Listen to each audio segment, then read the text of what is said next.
Olá, bem-vindos a mais uma análise detalhada. Hoje a gente vai entrar de cabeça numa narrativa de confronto radical. O ministério inicial de Jesus lá na Palestina não foi só uma sequência de sermões bonitinhos no campo ou lições de moral pacíficas. Na verdade, foi literalmente a invasão de um novo reino em um mundo dominado por religiosidade morta, hipocrisia institucional e todo tipo de opressão. É uma história de choque cultural e espiritual absurdo, onde cada passo dado quebrava as antigas estruturas de poder e tradição. E para começar a entender o peso disso, olha bem para essa frase. Cada milagre era uma mensagem, cada encontro era uma revelação. Nada, absolutamente nada nesse período histórico aconteceu por acaso. Geralmente, grandes movimentos sociais levam décadas traçando estratégias de influência, certo? Mas aqui a invasão é diferente. Cada atitude tinha um propósito divino milimetricamente calculado. Não existiam demonstrações de ego ou shows de entretenimento, cada cura carregava uma teologia profunda, e cada conflito expunha de forma cristalina a falência espiritual daquela geração. Então, para entender como se deu esse choque gigantesco entre o velho sistema estabelecido e a chegada vibrante desse novo reino, nossa jornada vai passar por 6 pontos bem diretos. 1. A invasão do reino. 2. Sinais e transformações. 3. Zelo pela casa. 4. Religião versus novo nascimento. 5. Quebrando barreiras culturais. E 6. Misericórdia maior que sacrifício. Essa estrutura vai guiar a gente pelo exato caminho onde o novo colidiu de frente com as tradições da época. Vamos lá? Ponto 1. A invasão do reino e o chamado dos apóstolos.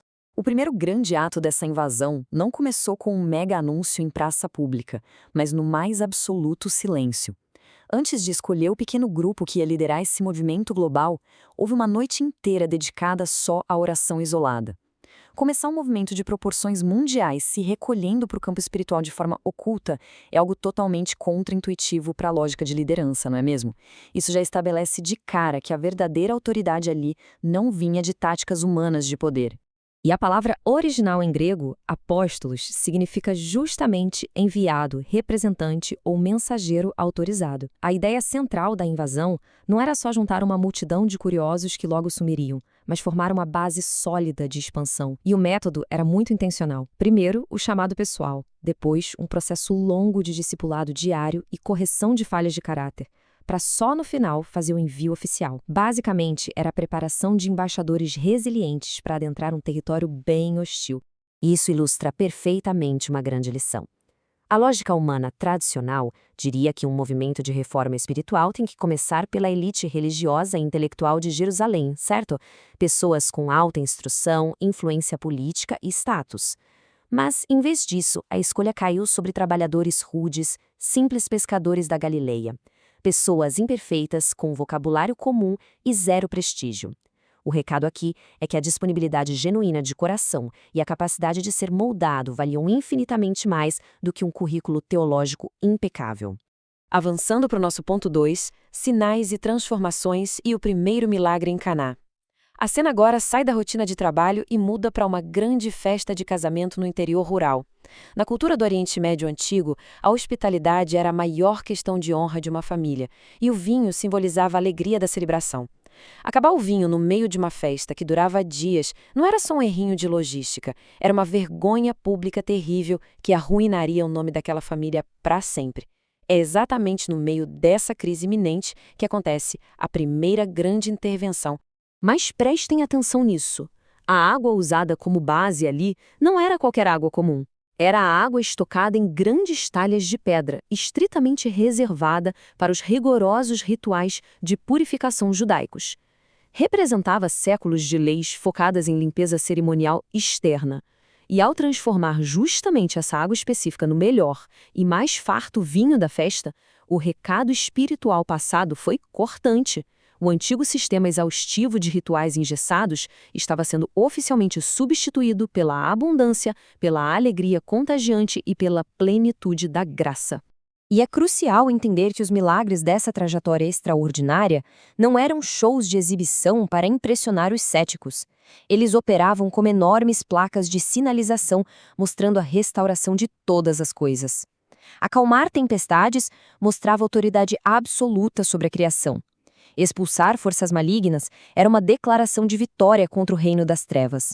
E curar enfermidades revelava uma compaixão tão profunda que provava que aquele poder não era distante, mas se importava imensamente com a dor humana diária. Ponto 3. Zelo pela casa e a purificação do templo. Aqui o episódio eleva a atenção ao máximo, atingindo em cheio o coração cultural e econômico da nação, o imponente Templo de Jerusalém. O vasto pátio, que originalmente foi feito para ser um refúgio de silêncio e oração para todas as nações, tinha se corrompido em um mercado caótico. Eram mugidos de animais, gritos de vendedores, moedas caindo nas mesas de câmbio e uma exploração descarada em cima dos fiéis. O sagrado tinha sido brutalmente mercantilizado. Diante de um cenário tão cínico de comércio disfarçado de devoção, a mensagem imposta não deixou margem para dúvidas. Não se mistura santo com profano. A famosa expulsão enérgica dos cambistas não pode ser vista como um surto de raiva ou descontrole emocional. Foi um zelo santo puro e simples, uma manifestação severa e calculada de indignação justa contra a profanação do espaço exclusivo para a conexão com Deus. Uma linha vermelha e definitiva foi traçada ali mesmo. Aí, inevitavelmente, fica uma pergunta existencial pesada para a gente refletir. O mero acúmulo de conhecimento religioso salva alguém? Ter acesso a toda a doutrina correta, memorizar textos sagrados complexos ou ocupar um cargo respeitado garante transformação espiritual por dentro? A falência moral ali dentro do próprio templo prova que a religiosidade externa, sozinha, se corrompe muito fácil. E a resposta para esse dilema humano aparece um encontro fascinante, bem na calada da noite.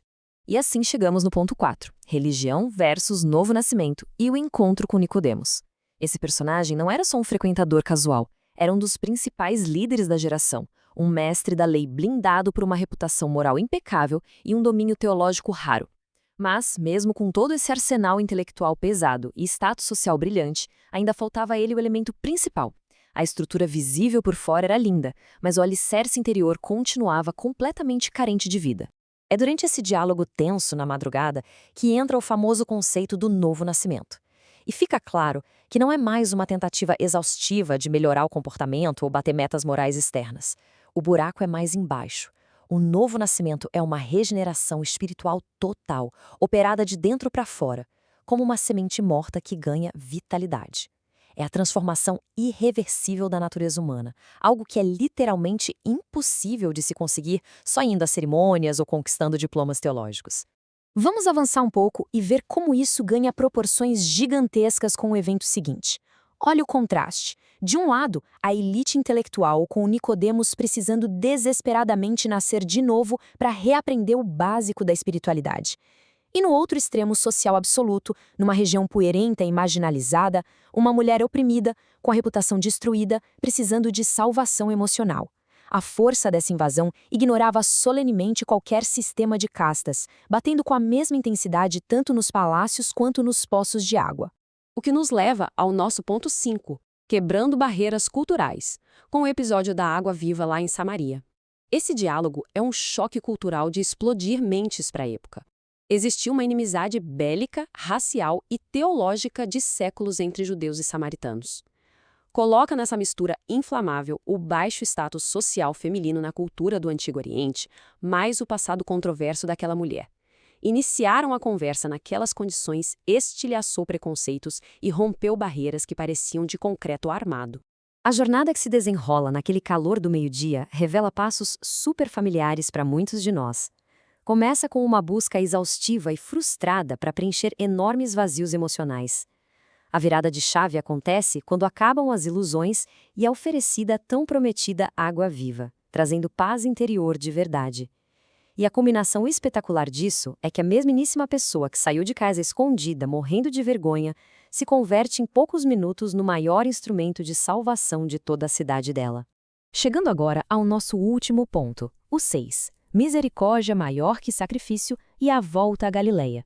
Retornando para o norte, os milagres ganham força incontestável e multidões passam a seguir. Só que é exatamente no auge dessa popularidade que a fúria da elite explode. E o grande motivo do atrito? Realizar trabalhos compassivos de libertação, como curar paralisias, justamente no dia de descanso judaico, o Shabá. Um dia que existia para ser de paz, tinha virado o momento mais opressivo e hipervigiado da semana por culpa das autoridades. A resposta proferida contra esse peso insustentável de regras foi um tiro certeiro: misericórdia quero e não sacrifício. O sistema preferia ver alguém gravemente enfermo sofrer, em vez de quebrar uma minúscula regra cerimonial. A missão de Jesus não era abolir os alicerces puros da lei, mas expor cirurgicamente que o foco tinha sido totalmente perdido. O verdadeiro propósito divino por trás das regras sempre clamou por amor desinteressado, justiça e compaixão prática pelos desfavorecidos, não por manter aparências frias.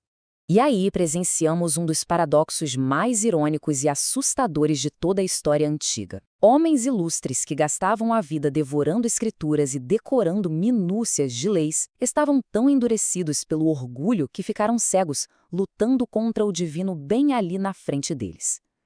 Ao mesmo tempo, as próprias entidades das trevas estremeciam de pavor e reconheciam a autoridade superior de Cristo aos gritos. É a prova desconcertante de que bagagem intelectual misturada com muito orgulho cega completamente a sensibilidade espiritual. Observando tudo isso de forma ampla, o saldo dessa invasão é avassalador. Cadeias milenares de doenças e de opressões mentais e sociais foram completamente quebradas. Pessoas totalmente perdidas, que eram rotuladas pelas elites como os piores pecadores imagináveis, encontraram acolhimento e perdão absoluto e imediato. Enquanto isso, líderes soberbos tiveram suas máscaras de polidez arrancadas sem nenhuma diplomacia. Ficou atestado para gerações futuras que este movimento não veio só fundar uma religião fria, mas sim trazer vida e reconciliação. E para fechar nossa reflexão, fica uma provocação que exige muita coragem e autoavaliação, e que atravessa os séculos. Como a gente aplica toda essa realidade hoje? Quando olhamos ao nosso redor, o foco parece pender mais para manter exaustivas estruturas cerimoniais e regras de ostentação, ou está voltado para resgatar pessoas quebradas através de atos genuínos de amor compassivo? Esse contraste, misericórdia quero e não sacrifício, segue pulsando forte nos nossos dias. Esperamos que essa explicação tenha sido super instigante. Até a próxima jornada.